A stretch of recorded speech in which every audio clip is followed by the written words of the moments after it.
No olvides que ahora te llamas Marisol. Esa frase fue la que cambió el rumbo de la vida de Pepa Flores, un icono del cine para todos los niños y niñas o de todo el pueblo español. Le repetían esa frase porque era una orden y marcaba el inicio de una de las historias más enrevesadas y complejas de la cultura y el cine español. Pepa Flores repetía ese nombre una y otra vez, como intentando convencerse a ella misma. Marisol, Marisol, Marisol. Y con esa repetición comienza no solo un cambio de identidad, sino que también comienza la construcción de un personaje que acabaría por eclipsar a su propia persona. No es una sugerencia, no es una propuesta y tampoco es una elección, es una imposición. La niña coge y escribe una carta a su familia para comunicarles algo que no solo era un cambio de nombre, sino que era una transformación total. Ya yo no me llamo Pepi, ahora soy Marisol. Díselo a todos. A las amigas, a las vecinas. Parece que ni en la intimidad podía seguir eligiéndose Pepa Flores. Vamos, que su identidad ya pertenecía a todo el mundo menos a ella. Y ahí nace Marisol, no como una persona, sino como una idea.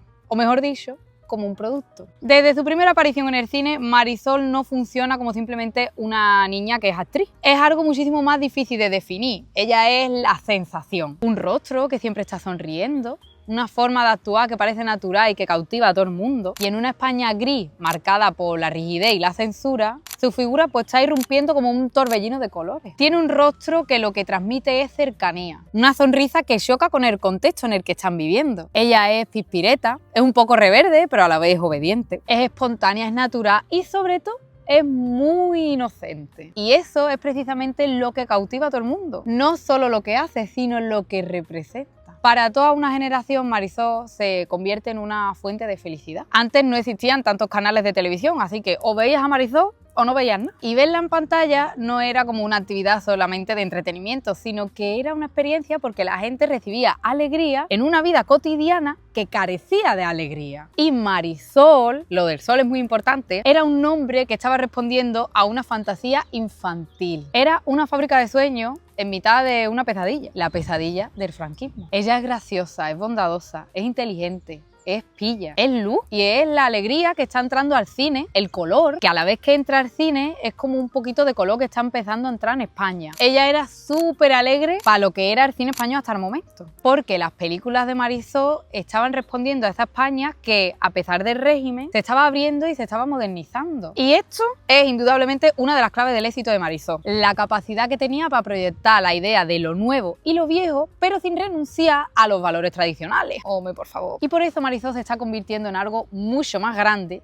que ella misma. El fenómeno fan que está ocasionando Marisol no tarda en ser identificado. Aquí tonto el último. Y por supuesto, lo explotan. Lo que en un principio puede parecer algo espontáneo, empiezan a hacer de ello algo completamente organizado, mecanizado. ¿Por qué? Pues porque crean revistas, crean clubs de fan, crean carnet, crean insignias, objetos de todo tipo que tenían que ver con Marisol. Esto lo que permite es que el público que admira a Marisol no solo la pueda admirar, sino que va a formar parte de un universo que gira en torno a ella. Y hace que la relación que tenga con el público se vuelva muchísimo más íntima, porque ella escribe cartas, responde, se dirige a todos los niños y las niñas de España como si fueran sus propios amigos, pero esa cercanía, por supuesto, que no es algo casual. Era, por supuesto, una estrategia. ¿Para qué? Para fortalecer ese vínculo que estaba creando con sus admiradores y así que los valores que estaba encarnando Marisol calasen todavía más en ellos. No te lo está diciendo una extraña, te lo está diciendo tu amiga. Ella era una especie, pues, de influencer del franquismo. Mientras todo esto que te estoy contando está ocurriendo en el exterior, de puertas para afuera, de puertas para adentro, en la vida de esta niña está ocurriendo algo también muy importante, pero que es muchísimo menos visible, por no decirte que nada visible, vamos. Su vida ha cambiado radicalmente. Ella se ha trasladado a Madrid, está viviendo en una casa que no es la suya. Vamos, concretamente está viviendo en la casa de su descubridor, Manuel Goyanes. Un poquito creepy, ¿no, cariño? Rodeada de personas que no son parte de su familia. Para ella todo es nuevo, todo es bonito, todo parece de ensueño en un primer momento. Pero ese sueño tiene una cosilla un poquito rara, ¿no? Y es que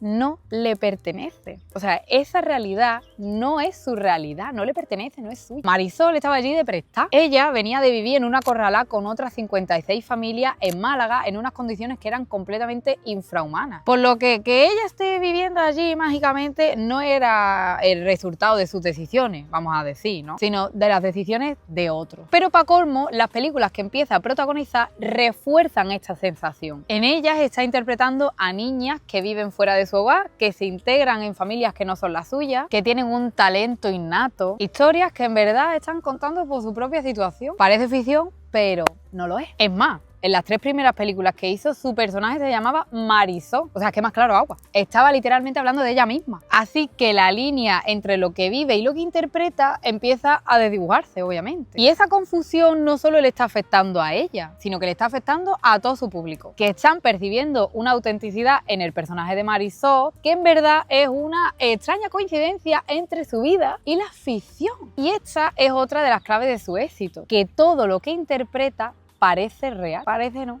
Es que lo es. En paralelo, el contexto histórico que le había tocado vivir, pues juega un papel fundamental. España está viviendo en un país que no solo controla la política, sino que también controla la cultura, la moral, la imagen que se quiere dar del país fuera y dentro de su frontera. Y en este contexto Marisol encaja perfectamente. Representa una modernidad pero controlada. Una apertura, ¿no?, de España aparentemente, pero que no cuestiona, por supuesto, las bases del sistema. Es alegre, es espontánea, pero no es conflictiva. No está desafiando, no está incomodando a nadie. Y esto hace que conviertan a Marisol en una herramienta que les viene como anillo al dedo. El régimen no necesita imponerla, la sabe usar a la perfección. Saben que le basta con poner a Marisol hasta en la sopa. Y lo hacen para utilizar su imagen como un símbolo de una España que se está intentando volver un poquito moderna, pero sin dejar de ser lo que es. Y aunque fuese una niña, también encarnaba los valores de lo que debía ser una mujer hecha y derecha. Así que Marisol se está convirtiendo en algo más que una estrella. Ella es la imagen del país. El impacto que está generando Marisol en una España de los años 60 no se puede entender solamente como el éxito de un icono infantil, porque en realidad lo que está ocurriendo es algo muchísimo más profundo, algo que está calando en todo Dios. Marisol se está convirtiendo en un modelo, se está convirtiendo en un referente, es lo que os estoy diciendo antes de que ella era como la influencer del franquismo. Las niñas de toda esta generación se están mirando en ella como si fuera un espejo, aunque ese espejo está reflejando algo que es imposible de alcanzar. Vamos, que esto no se aleja mucho de nuestra realidad ahora, porque sí, con los filtros, con todo lo que generan también las influencers, pero no podemos comparar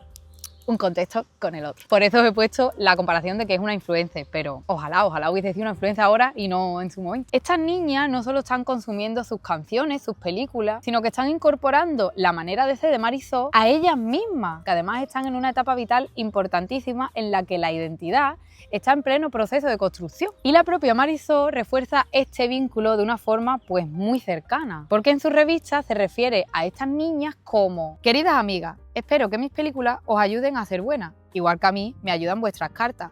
Para eso somos amigas, para ayudarnos a ser mejores. Y esta idea de amistad no es inocente, ya os lo he dicho antes, porque lo que hace es transformar la relación entre una estrella y su público. Ay, mi niño que va a llorar y todo, le da mucha pena a Marisol. Y se vuelve algo pues muchísimo más comprometido, mucho más horizontal, más cercano. Hablando en plata, es una forma clara de manipulación. Es una forma de decirle a su público que si tú me admiras y yo soy buena, tú deberías ser como yo. Por eso, cuando se dice que todas las niñas de España querían ser Marisol, no es una metáfora, era una realidad, como una catedral de grande. En los años 60 Marisol era un ídolo absoluto. Ella estaba atravesando todos los espacios que tenían que ver con la vida infantil. El juego, la imaginación, la música, la forma de hablar, incluso la manera de entender ¿qué significa ser una niña? Su impacto ha sido descrito como un auténtico tsunami, porque las niñas no solo la admiraban, sino que estaban constantemente imitándola, se hacían su coleta tan característica, cantaban sus canciones frente al espejo como si ellas estuvieran subidas al escenario, imitaban sus gestos, y lo que hacían con esto era recrear en su imaginación una vida que no era la suya, pero que ellas deseaban con toda su fuerza. Y si fueran gestos inocentes,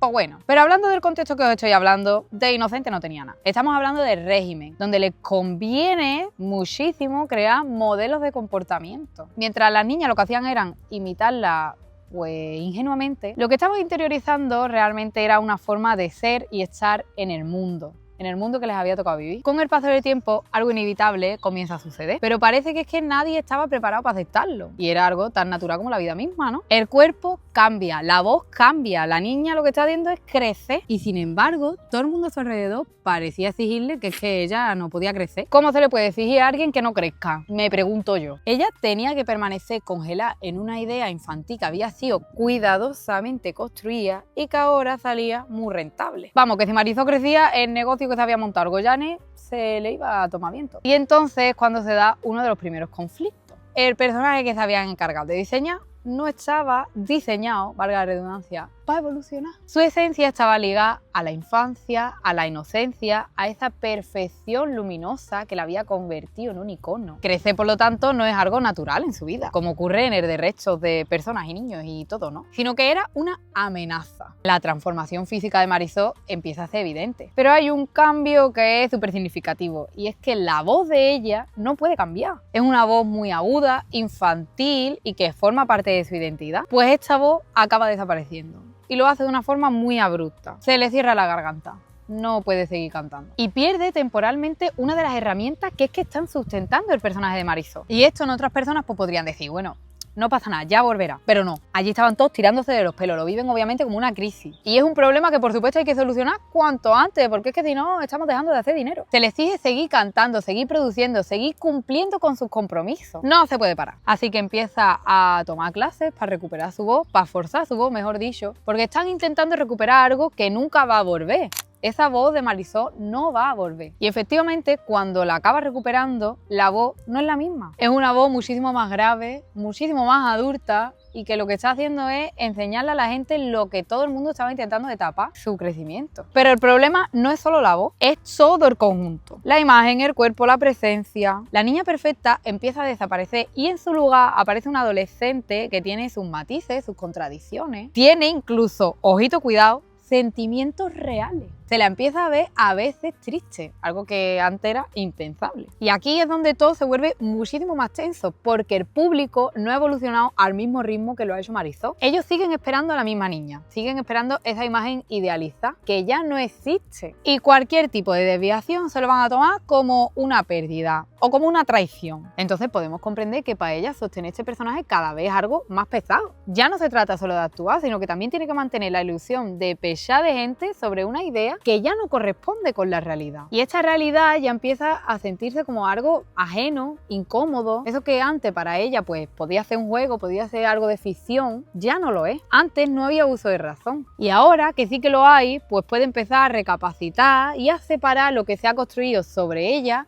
y sobre su propia identidad. Y esa distancia entre lo que es y lo que se espera de ella, pues genera en ella un cacao mental, porque lo que le están diciendo es que crecer para ella no es una elección. Lo que sí es una elección, aunque esto llegará más adelante, es qué hacer con ese crecimiento. Si seguir intentando encajar en un molde que ya no le pertenece ni le corresponde, o romper con todo. Pero antes de llegar a ese punto hay un periodo de transición que está marcado totalmente por la incomodidad. Ella se siente incómoda porque se da cuenta que está entre dos identidades, la suya y la de Marisol, y que no puede seguir conviviendo con ella. Y la pregunta aquí es, ¿cuánto tiempo más puedes seguir fingiendo que no eres tú mismo? Y agárrate, porque en este momento de tensión, de incomodidad, ocurre algo que va a marcar un antes y un después. Algo que visto desde fuera puede parecer una decisión personal, pero si conocemos un poquito su historia nos daremos cuenta de que esta decisión también estaba condicionada por todo lo que había vivido hasta el momento. Y si Marisol nació de la mano de uno de los Goyanes, fue con otro miembro de la familia con el que de alguna manera consiguió cerrar este ciclo de Marisol. Pepa se casa con Carlos Goyanes. Y aquí aparece una de esas contradicciones que a veces se utiliza para cuestionar su historia. ¿Cómo es posible que se esté casando con el hijo de la persona que lo estaba explotando? La persona que había hecho de ella una maquinaria, un imperio, un producto. ¿Por qué haría esto? Pues si nos hacemos esta pregunta, estamos ignorando completamente su contexto. El contexto en el que ella creció. Carlos no era un desconocido, no era una opción entre infinitas. Era prácticamente la única figura masculina cercana de su edad, más o menos, que había tenido durante toda su vida. Había crecido en esa casa, rodeada de esa familia, en un entorno donde cualquier posible relación externa era o eliminar o controlar. Es decir, que si ella mostraba interés por alguien,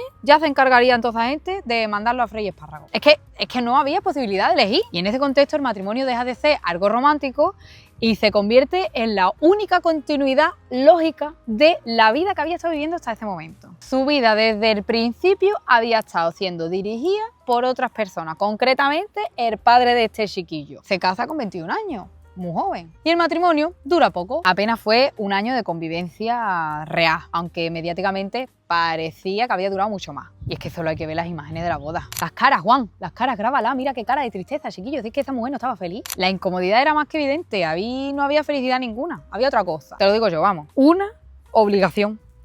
Punto, se acabó. Ella misma lo llegó a decir. Dijo que era el único hombre con el que se había relacionado en años. Y yo creo que esa frase lo resume todo. Pero durante este periodo de casamiento aparece en revistas este tipo de declaraciones. Una vez casada, trabajaré según quiera mi marido. Prefiero renunciar a contratos más fabulosos antes que mi marido se enfade. Pues como todas las mujeres, no soy una mujer con los mismos derechos que las otras mujeres, que creíais que era yo. De nuevo se recurre a Marisol como la figura de la perfecta casa. Vale, pero el matrimonio ha terminado. Y con esta ruptura comienza algo muchísimo más importante: el despertar de Pepa Flores. El tránsito de Marisol hacia la adultez no es solo un cambio artístico o estilístico, sino que es una transformación muchísimo más profunda. A ella la sacuden por todos lados y empieza a tener una visión propia del mundo, empieza a tener opinión propia. Ella empieza a tener una identidad propia.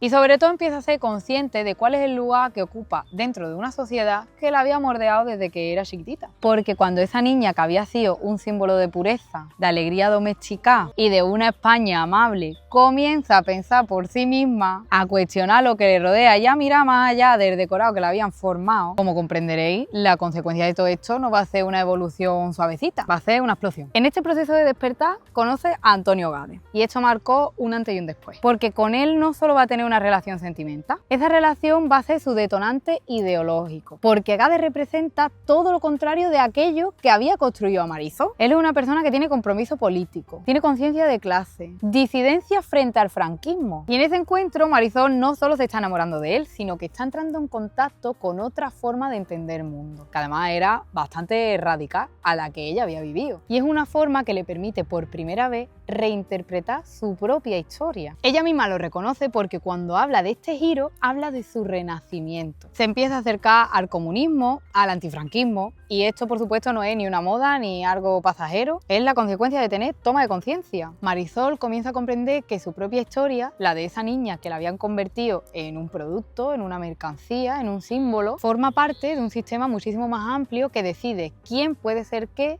quién tiene voz, quién no, quién es libre y quién está condicionado. Y es precisamente aquí donde se produce el giro más radical de toda su trayectoria. La niña prodigio del franquismo, utilizada como una imagen amable de régimen, se convierte en una figura un poquito incómoda. Alguien que ya no encaja en el relato que la había sostenido durante todo este tiempo. Y que ahora, para colmo, era comunista. Es que no se puede escupir para arriba, porque es que te cae encima, total. Y esa fractura también está desconcertando a su público, a todo el mundo, que lo está viendo como una traición. Pero aquí no hay traición, lo que hay es evolución. Lo que hay es una mujer que empieza a ser la dueña de su propia voz. Aquí además lo de la voz nos viene como anillo al dedo. Y lo de la traición no es algo que me esté sacando yo del mangote. Ella tuvo que verlo en revistas, en pintadas, por todos lados. Y a ver, el momento histórico en el que se está produciendo esta transición tampoco es aleatorio. Coincide además con la transición española, un momento en el que toda España se está intentando redefinir. Están intentando dejar atrás todas las décadas de dictadura y construyendo una nueva identidad, poquito a poco, hay que decirlo. Y en este contexto, la figura de Marisol se vuelve un icono de nuevo perfecto, porque representa la tensión entre el pasado y el presente, entre lo que se quiere dejar atrás y lo que todavía pesa, ¿sabes? Y su cambio ya no es algo simplemente personal, sino que también se expone, lo está viendo todo el mundo. En este cambio ocurre un capítulo que para Pepa Flores es un batacazo total. Hacen públicas unas fotografías suyas donde aparece sin ropa, pero no lo hacen en algún sitio disimuladillo, lo hacen en la portada de la Interview y para rematar sin consentimiento. Esas fotografías se las habían hecho hace pella de años con la excusa de que eran para una película. Ella también vive en un contexto en el que no puede decir que no a nada, así que nos podemos imaginar por qué aceptó. Pero esa película nunca ocurrió. Y esto de protagonizar una portada así se convierte en un punto de inflexión no solo en su vida, sino también en la percepción que tiene la sociedad de ella. Porque ese cuerpo había sido durante años un símbolo infantil o también un símbolo de inocencia y ahora es un cuerpo adulto, libre, sexualizado, pero también juzgado. La gente se echó la mano a la cabeza, pero a la vez hicieron récord de venta. No me cuadra, ¿no? Ahora, lo de que hubiera reacciones inmediatas, eso lo tiene que tener por asegurado. Aunque las opiniones fueron bastante contradictorias, había como dos bandos. Por un lado, para mucha gente esas imágenes representaban más bien liberación. Era el símbolo de una España que se abre, que rompe con la represión y que se atreve ahora a mostrar lo que antes estaba prohibido. Pero por otro lado, a mucha otra gente le generaba rechazo, incomprensión, era un escándalo. Para la gente, no vaya a ser que tengamos en cuenta la opinión de Marisol, ¿no? De Pepa Flores, mejor dicho. Es un escándalo porque no es cualquier mujer la que está apareciendo en esa foto, es Marisol. Y esto lo cambia todo, porque Marisol era una niña, era inocencia, y ahora está protagonizando la portada de la Interview. ¿Esto cómo va a ser? Pero para mí te digo una cosa, la opinión de la gente me entra por aquí y me sale por aquí. Yo creo que lo que se debería de haber juzgado y criticado es que esas fotos se publicaron sin consentimiento. Entiendo que en un primer momento la gente no lo supiera, pero una vez sabido, y de repente la sociedad se estaba enfrentando a su propia contradicción. Aquella niña, a la que habían elevado como un modelo moral, ahora estaba haciendo juzgar, criticar, cuestionar. La estaban reduciendo a un cuerpo. Ya teníamos claro antes que Marisol no era simplemente una estrella o una persona cualquiera, pero ahora no es solo el símbolo de un país, sino que lo es, pero este mismo no sabe cómo gestionar su propia transformación, como si tuvieran poder de decisión. Y esa ruptura no solo está hablando de Marisol, está hablando de todo el mundo, porque ella estaba representando una España que está intentando abrirse, pero que todavía tiene muchos prejuicios, muchas contradicciones. Y si esto te parece duro, agárrate que viene en curva. Pepa Flores relató un episodio muy duro que sufrió con un fotógrafo que era una persona cercana de la familia de Goyanes, un hombre de confianza de la familia. Durante una sesión de fotos en la casa, este fotógrafo empezó a quitarle la ropa, a tener tocamientos con ella y a hacerle preguntas sobre su cuerpo, sobre si era ya mujer o no. Ella, por supuesto, estaba muy asustada, pero no podía hacer nada ni llegaba a entender la situación del todo. Tenéis que entender que ella nunca había podido decir que no, resistir, eso estaba completamente prohibido. Y además, este muchacho la tenía amenazada. Pero espérate que los heavy viene ahora. Descubren que este mismo muchacho tenía fotografías de otras niñas menores, también sin nada, ¿vale? Y algunas incluso con los ojitos vendados. Es decir, que esto que había pasado con la Marisol no era un hecho aislado. Este muchacho llevaba haciendo eso toda su vida. ¿Y qué es lo que ocurre cuando le cuentan esto a Argollanes?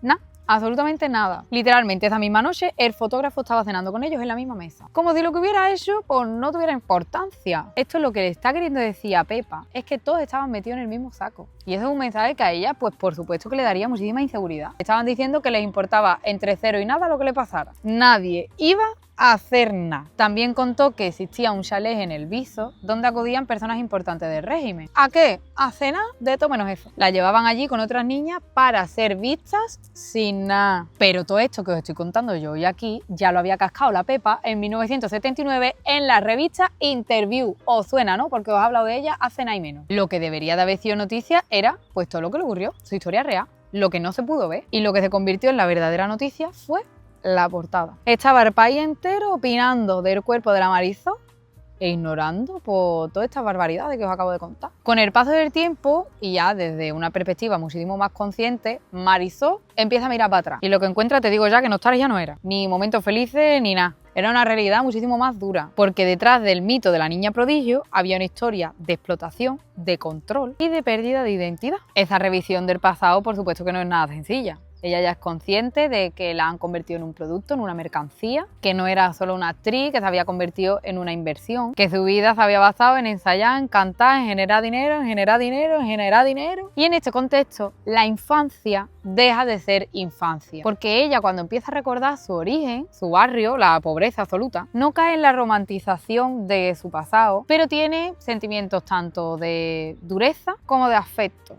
O sea, un poquito de felicidad se encuentra en ella. Porque paradójicamente esos recuerdos de escasez, de comunidad, de vida compartida, aparecen como los recuerdos más auténticos, los más libres e incluso los más felices. Y eran felices a pesar de que pertenecía a un entorno del que todo el mundo querría huir. Y frente a estos recuerdos, la etapa de éxito aparece marcada por la pérdida, por la sensación de haber sido arrancada de su propia realidad. Ella dice que dejó de ser una niña el día que salió por la puerta de su casa, porque empezó a tener responsabilidades de adulto, responsabilidades que por supuesto no le pertenecían. Y esta reflexión que estamos haciendo sobre ella no es solo personal, o sea, no solo está hablando de Marisol, es también política, porque al contar su historia estamos señalando un sistema que permite e incluso legitima la explotación de una niña en nombre del espectáculo. Y se le está poniendo palabras a algo que durante años había sido ocultado tras la sonrisa de Marisol. De esta toma de conciencia nace una nueva etapa. Una etapa en la que el personaje de Marisol ya no tiene cabida,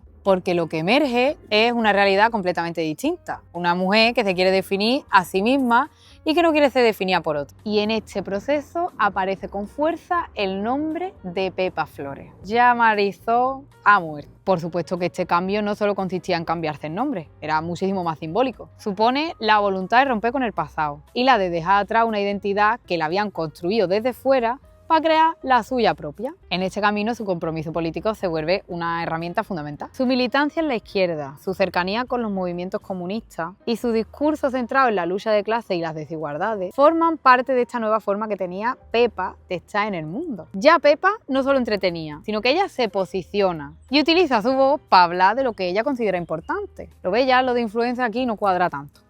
Y al mismo tiempo, su discurso incorpora una dimensión feminista que es súper importante, sobre todo para el contexto del que estamos hablando. Cuestiona el modelo de mujer que se había impuesto durante el franquismo. Denuncia, por supuesto, la falta de autonomía y reivindica el derecho a decidir sobre su propia vida. Y lo hace además desde su propia experiencia, que no es otra que una historia que encarna todo este tipo de contradicciones. O sea, Marisol había sido todo esto y ahora Pepa lo está negando. Pepa Flores ya no es un símbolo que había sido impuesto como lo fue Marisol. Es alguien que decide quién quiere ser. Incluso si eso implica renunciar a la popularidad, al éxito, es que le da igual todo. Sin embargo, este proceso de transformación tiene un coste caro. Aunque para ella tan caro no sería porque lo que había vivido era lo caro. Porque la España que está emergiendo tras la dictadura tampoco es que sea un espacio súper abierto. Y en ese contexto Pepa Flores encuentra una situación un poquito paradójica. Ya no encaja en el relato antiguo, pero es que tampoco termina de encajar en el nuevo. Su posicionamiento político era muchísimo más radical que la izquierda que se estaba empezando a moderar. Entonces ella incomodaba. Por lo tanto, su popularidad disminuye, las oportunidades cambian y el interés mediático se transforma. Y en este proceso se produce una especie de aislamiento. Pero el aislamiento es entre ella y el público que la había seguido antes a todos lados. Así que finalmente toma una decisión súper radical: retirarse. Pero retirarse en condiciones. Te va entera. Esto no ha sido algo puntual, ha sido algo sostenido en el tiempo, concretamente hasta el día de hoy. A Pepa Flores le han dado un Goya de honor y no ha ido a recogerlo, ha mandado a sus niñas, porque Pepa Flores decidió desaparecer del foco público, renunciar a la exposición, a la fama y al reconocimiento, pero es que le da igual, está cansada. Pero esta decisión en una sociedad que está completamente obsesionada con ser famoso, la visibilidad, puede resultar un poquito incomprensible, aunque tiene una lógica clarísima, vamos a ver. Después de toda una vida haciendo observar, definir, interpretar, juzgar por todo Dios, lo que busca es justamente lo contrario: intimidad, silencio y anonimato. Incluso algo un poquito más sencillo: poder decidir. Ella decidió que se va y punto. Y esto, más que un rechazo al pasado de Pepa Flores, es una manera de proteger su presente y de poder disfrutar el resto de su vida. Aunque también puede ser de alguna manera una forma de enseñarnos a todos que su vida ya no nos pertenece. Si miramos hoy la figura de Marisol, que no Pepa Flores, resulta muy complicado reducirla a una única interpretación, porque su historia tiene una pechada de capa, muchísimos significados, muchísimas lecturas. Es al mismo tiempo la niña prodigio, el símbolo del franquismo, la mujer rebelde, la figura política, la artista y la mujer que quiso desaparecer. Cada generación la ha interpretado de una manera distinta, proyectando en ella sus propias expectativas, como si ella pudiera hacer algo con eso, ¿sabes? Y quizá ahí reside su fuerza, la fuerza de Marisol y la fuerza de Pepa Flores, en la capacidad de ser muchas cosas a la vez y es capaz de una definición única. O sea, yo creo que tengo una conclusión clara: que detrás de Marisol siempre estuvo Pepa Flores, una mujer que tuvo que atravesar muchísimas identidades para poder llegar a ser ella misma. Por lo que la historia de Marisol no es solo la historia de una estrella infantil, ni siquiera de una actriz que crece y cambia. Es la historia de un país, de una época, de un sistema que está creando símbolos y que luego no sabe qué hacer cuando estos dejan de encajar. También es una historia de la lucha por la identidad, por la libertad, por el derecho a decidir quién se quiere ser más allá de lo que otros esperen. Y luego tú rayándote de si subí esa fotito o no por lo que puedan pensar. Y por eso, mucho más allá de la nostalgia o el mito, lo que permanece a día de hoy es algo muchísimo más profundo: la imagen de alguien que en medio de todas estas contradicciones ha tenido el valor de transformarse y sobre todo de desaparecer cuando ella pues ya no ha querido seguir siendo mirada. Y bueno, pues eso ha sido todo. Espero que dentro de lo que cabe os haya gustado la historia de Pepa Flores, con sus luces y sus sombras, pero que más allá de ella sepamos sacarle el verdadero valor a esta historia. Si os ha gustado, pues me ayudaría muchísimo que dejaseis un me gusta. A mí me encanta leeros en los comentarios. Si no sabéis qué poner, pues ponme un emoticono. Y ahora hay una cosa que se llama hype, así que dale también, que se entere todo el mundo de la historia de Marisol. Tú le vas a dar me gusta, tú me vas a escuchar a mí o ya me has escuchado.